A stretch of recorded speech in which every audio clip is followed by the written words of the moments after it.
सध्या राज्यामध्ये निवडणूक सुरू असून शेवटच्या दिवशी प्रचाराचे तोफ थंड झालेत. महिन्याभरापासून सुरू असलेल्या प्रचार सभेत सगळं काही आज थांबलं असून जिंतूर सेलू मतदारसंघातील राष्ट्रवादी काँग्रेस पार्टी शरदचंद्र पवार गटाचे माजी आमदार विजय भांबळे यांची शेवटची सभा जिंतूर शहरातील दादा शरीफ चौक इथं पार पडली असून यामध्ये माजी आमदार विजय भांबळे यांनी अनेकांवर आरोप केले असून विजय भांबळे यांनी शेवटच्या सभेमध्ये कोणावर आरोप केले आहेत ते पहा. मला 5 वर्ष तुम्ही सगळ्या जनतेने मला आमदार केलं. आमदार केल्याच्या नंतर या ठिकाणची नगरपालिका ती पण आमच्या विचाराची निवडून द्यायचं काम तुम्ही सगळ्या लोकांनी केलं होतं. 5 वर्षाच्या कार्यकाळामध्ये माझा आमदारकीचा कार्यकाळ बघा. आमच्या बाबी नगरपालिकेचे अध्यक्ष होते, त्यांचा काळ बघा कशा पद्धतीने आम्ही कामं केली. आजही त्या कामेचा उल्लेख तुम्हाला बघायला मिळतोय. तो माझा हिंदू बांधव असेल, तो माझा मुस्लिम बांधव असेल, तो माझा दलित बांधव असेल, सगळ्या समाजाचे काम करण्याची भूमिका विजय भांबळे व त्यांच्या सर्व कार्यकर्त्यांनी इमानी इतबारे 5 वर्ष या मतदारसंघात काम करण्याचा प्रयत्न आम्ही त्या ठिकाणी केला. आता 5 वर्ष यांचे बघा शहराची काय दुरावस्था, तालुक्याची काय दुरावस्था. आमच्या जिंतूर शहरामध्ये 8-8 दिवस लाईट राहत नाही. मला अनेक लोक फोन करतात की आमच्याकडे लाईट नाही, पिण्याचं पाणी येत नाही, स्वच्छता होत नाही, रस्ते खराब झाले, आमचं कुठलंही काम होत नाही. अशा प्रकारची तक्रार या 5 वर्षामध्ये अनेक लोकांनी माझ्याकडे केली. पण त्याचं उत्तर आणखीन सुद्धा आमच्या लोकांना आमदाराकडून मिळालं नाही. ही सुद्धा गोष्ट आपण सगळ्या नागरिकांनी समजून घेतली पाहिजे. काल या देशाचे एक गृहमंत्री आलते अमित शहा, त्यांच्या भाषणामध्ये काही लोकांनी माझ्यावरती टीका केली की विजय भांबळेंनी खूप मोठं घर बांधले, अशी टीका केली माझ्यावर. त्याचा मी उल्लेख करणार आहे. मी 2006ला मी माझं स्वतःचं 2 रूमचं घर बांधलेलं आहे. मी ज्या ठिकाणी राहतो तिथं 2 बेडरूम आहेत आणि किचन रूम आहे. त्या 3 रूम मध्ये मी 17 वर्षापासून राहतो. म्हणजे 3 रूमचं घर. माझे वडील मंत्री होते, मंत्री असून सुद्धा मी 3 रूमच्या घरामध्ये 17 वर्ष राहिलो. 17 वर्ष त्या घरात राहिलो मी, 17 वर्ष त्या 3 रूमच्या घरामध्ये. आणि आता मी जे घर बांधलं, मी बँकेचं लोन काढलं आणि बँकेचं लोन काढून मी ते घर बांधले. मी कुठल्या हरामची वापरली कमवली.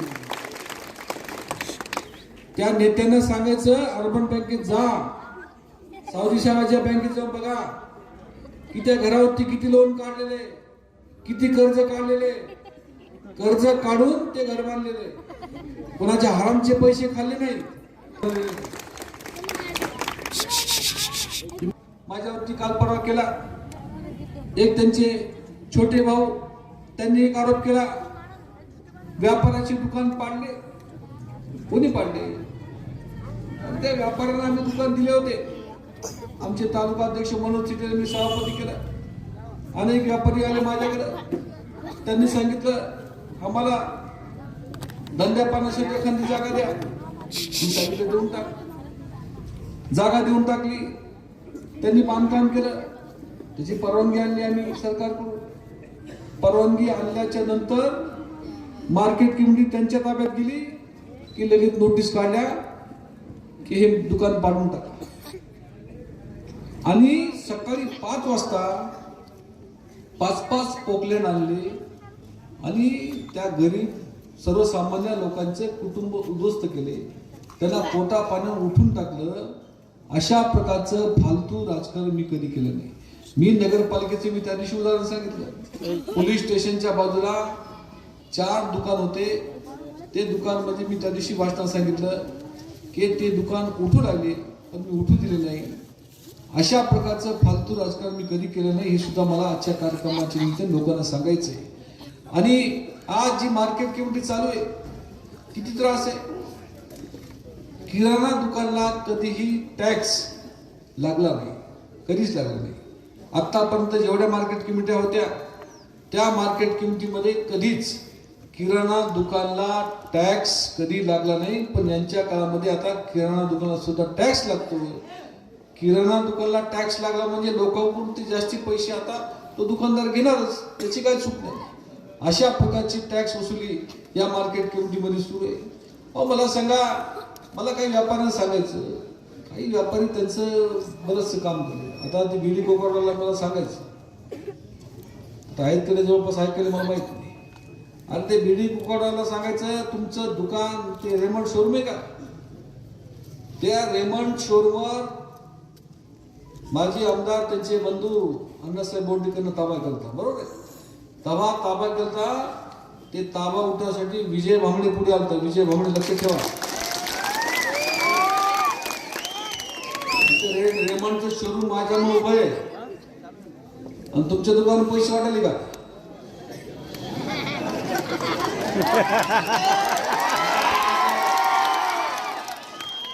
अशा पद्धतीनं अरे ज्याचा उपकार आहे ते उपकार ठेवा. आम्ही रेमंडचं शोरूम आमच्यामुळे उभं आहे तुमचं, आम्ही कोणाची जागा अडकली नाही. आमचे सकाळच्यावर असतील, आमचे सत्तूशे दरगड असतील, 25 वर्ष त्यांचं भांडण होतं. मी मिटवलं भांडण त्यांचं. चला मला कशाला व्यापारी भांडण करता, यांनी तर 25 वर्ष भांडण लावून टाकतात. मी पुढाकार घेतला, मी दोघांना बोलून घेतलं, दोघांना सांगितलं मिटून घ्या, कशाला भांडण. चांगलं शोरूम वर दोघं जण आता काम धंदे करले. पण अशा प्रकारचं फालतू राजकारण मी कधी आयुष्यामध्ये केलं नाही. एक इथले डॉक्टर आहेत, त्यांचा प्लॉट 2006 मध्ये आत्ताचे सभापती मार्केटचे, त्यांचं नाव शंकरराव ठेवलेलं काही लोकांनी, तर त्यांनी डॉक्टर पासवानीला एक प्लॉट विकला होता 2006 मध्ये. 600 रुपये स्क्वेअर फुटला तो प्लॉट विकला. पण 2 वर्षात तिचे एवढे भाव वाढले, डॉक्टर पासवानीला मग त्यांची नजर फिरली. ते म्हणले डॉक्टर साहेब आता हे चुकून तुम्हाला रजिस्ट्री करून दिली, ते मला वापस करून द्या. भाव वाढल्यामुळं त्यांचा प्लॉट डॉक्टर पासवानीकडून वापस घेतला आणि त्यांनी करून घेतला. NTV news Marathi.